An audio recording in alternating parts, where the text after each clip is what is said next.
Shalom sahabat Kristus yang dikasihi Tuhan.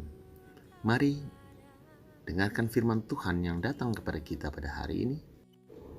Diambil dari Yesaya 55 ayatnya yang ke-9. Demikian firman Tuhan, seperti tingginya langit dari bumi, demikianlah tingginya jalanku dari jalanmu dan rancanganku dari rancanganmu. Saat Nuh mendapat kasih karunia di mata Tuhan, saat itulah Nuh dapat melihat suatu standar kebenaran Allah yang melampaui akal budi manusia. Standar kebaikan atau nilai kebenaran manusia adalah menurut manusia lebih benar dan baik mendirikan kapal besar di tepi laut daripada mendirikan kapal di atas gunung.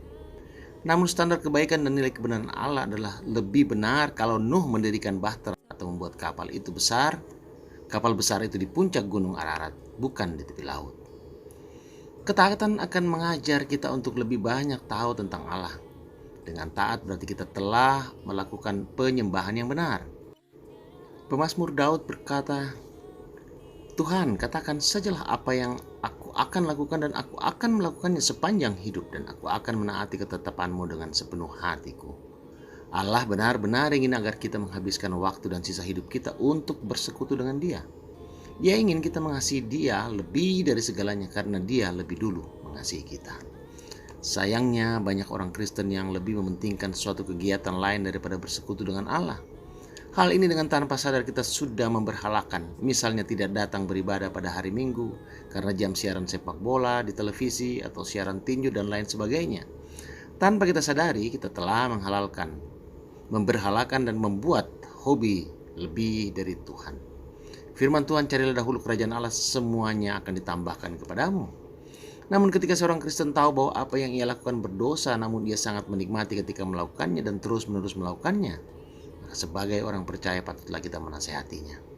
Firman Tuhan berkata, kerjakanlah keselamatanmu dengan takut dan gentar. Artinya segala yang kita lakukan itu haruslah bertujuan untuk kemuliaan Tuhan. Inilah standar kebenaran Allah. Allah senang mengamati kita secara rinci, baik ketika kita makan, istirahat, bekerja, berinteraksi dengan sesama, mencuci piring, cuci pakaian, mereparasi alat-alat yang rusak, dan lain sebagainya. Allah sangat senang melihat kita menggunakan talenta yang Ia berikan kepada kita masing-masing. Allah dengan sengaja memberi karunia yang berbeda-beda bagi masing-masing kita demi kesenangannya. Allah memberi karunia sebagai pengajar, pengkhotbah, sebagai mekanik, sebagai administrator, pemusik, serta ribuan keterampilan lainnya. Dan semua ini untuk kemuliaannya. Tapi kita tidak akan mendapatkan kemuliaan kepada Tuhan jika kita tidak menggunakan kemampuan kita untuk sesuatu yang baik. Kita melayani Tuhan bukan karena kemampuan kita, tapi Tuhan yang memampukan kita. Karena Tuhan mau memakai kita untuk melayani Dia. Hidup kita menjadi berarti apabila Tuhan mau memakai kita untuk melayani. Kalau kita tidak ingin menggunakan talenta kita untuk melayani Tuhan, maka akan banyak orang lain yang dapat melakukannya dan kita akan kehilangan sukacita Tuhan. Mulai hari ini, temui dan layanilah Tuhan selagi Dia berkenan untuk ditemui dan dilayani, sehingga kita lebih dapat mengenal standar kebenarannya. Tuhan memberkati hidup kita sekalian.